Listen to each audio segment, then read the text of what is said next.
So the times that we're in now, nobody knows when the bombs are going to start dropping.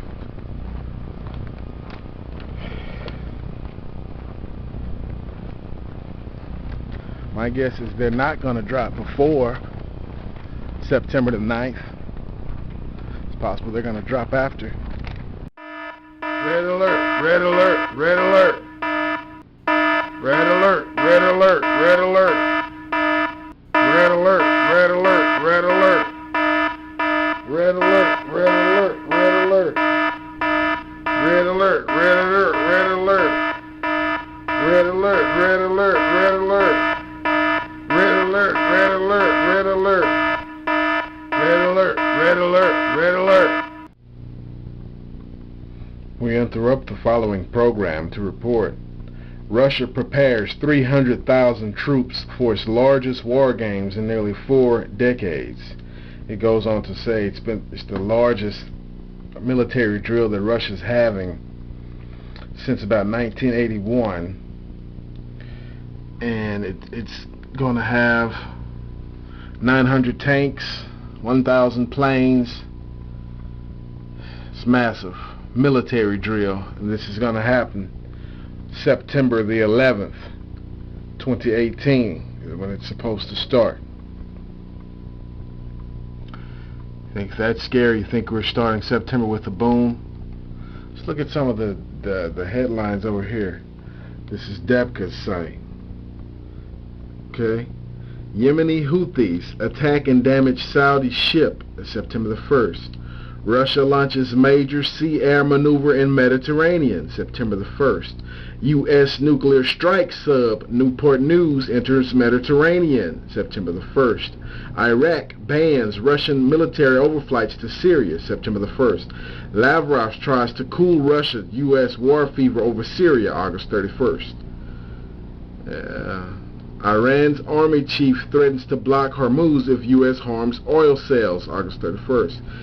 Iran's oil sales slumped by 50% even before U.S. sanctions August 31st. Major news. Major news. Red alert. Red alert. You know, I've already stated, I'm on record saying that I believe the financial collapse, the fall of the stock market, is going to happen September 28th. We got a little over a month. So we'll see how people deal with this, man. The NWO, they're taking over, they're closing out. This is it. This is the end game, people. This is not fear-mongering. Everything that's going to happen now is going to happen swiftly. It's going to happen quickly. If you're unprepared now, you're not going to get prepared. You've seen all the weather wars around the world, the floods, earthquakes, volcanoes, tsunamis, fires, all around the world. Country after country after country, region after region, continent after continent. Heat storms, dust storms. Oh yeah, we're going to break out of all these new diseases and pestilence and things going on. Maybe I'll get back to my Rapture series. But what does this mean to us, though? This new world order crowd. See what they're doing to Cuba? Cuba accepts capitalism and private property. You know, they have to accept private property. See, because in communism and socialism, basically the government owns everything. But they're going to do like the China model, to where big corporations can partner with the government. You can own. It's just the rich get richer and the poor get poorer. A new form of slavery.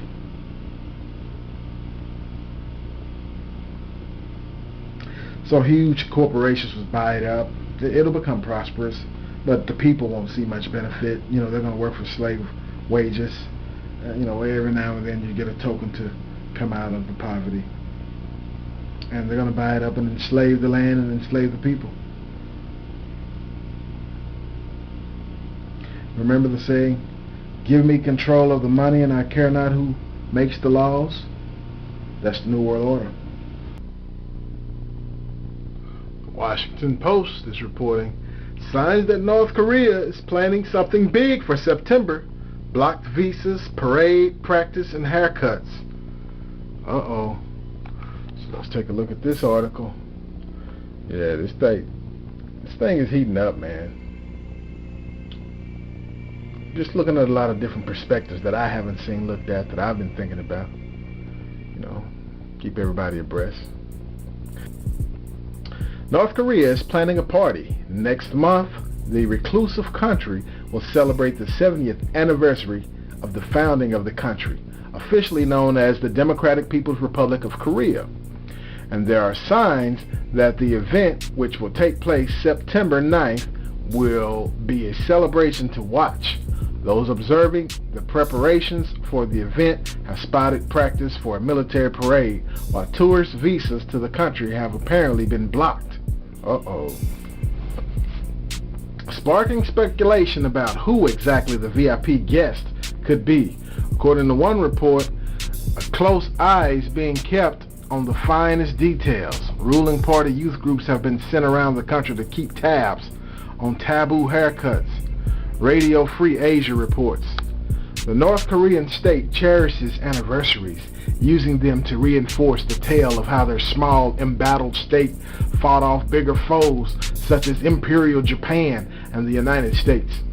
It often uses parades on these days to send a message to these foreign rivals. For example, on the 105th anniversary of the birth of the country's founder, Kim Il-sung, in April last year, North Korea used the day to show off a variety of new international missiles. An early hint of the technological advances testing would later confirm. On last year's anniversary in September, Kim held an event where he celebrated the work of nuclear scientists and engineers who had helped the country test its biggest ever nuclear bomb just a few days earlier. Earlier in the year, in February, North Korea had used another military parade to display the recently tested Hwasong-14 and Hansong-15 missiles that could theoretically deliver a nuclear weapon to the continental U.S. or continental United States. This year's DPRK anniversary event will be different, however. In many ways, the messaging behind it will be more complex. North Korea was previously happy to menace the United States and other rivals with visions of military might as tensions escalated rapidly. This June, however, North Korean leader Kim Jong-un met with President Trump in Singapore, where they agreed to work toward peace. Kim has also held several meetings with his South Korean counterpart, President Moon Jae-in, with both sides talking hopefully on greater integration. The negotiations that started with these meetings have been far more conclusive. In particular, North Korea and the United States seem to be at odds over the issue of denuclearization, with Washington seeking progress on North Korea giving up its nuclear weapons before other issues, such as a long-awaited official end of the Korean War, while Pyongyang clearly views things differently. As such, although relations are nominally warmer with the United States, a surprise Trump visit to Pyongyang on September the 9th looks unlikely. Instead, many are expecting a different guest, Chinese President Xi Jinping, whose presence would send a message to Washington that it isn't the only game in town. Either way, September 9th is expected to be a big event. Jeffrey Lewis, a non-proliferation expert at the Millbury Institute of the International Studies in Monterey, who often uses satellite imagery to keep track of North Korea's weapons program, pointed to images from August 11th that appeared to show people in Pyongyang preparing their choreography for the day. More satellite imagery analysis published by NK News suggested that the events of September 9th would indeed include a military parade, with an apparent buildup of military assets at an airfield in East Pyongyang that had been used as a preparations ground for previous military parades. It is unclear from the imagery what sort of weaponry might be included in the parade. On another practical note, tour groups have said that Pyongyang has stopped issuing tourism visas for September. One group, Koryo Tours, wrote on its website that the firm had been informed by our partners in Pyongyang that they had been instructed from above that all tourist visa applications currently underway are to be frozen. Koryo later wrote that this applied only to tours up to September 9th.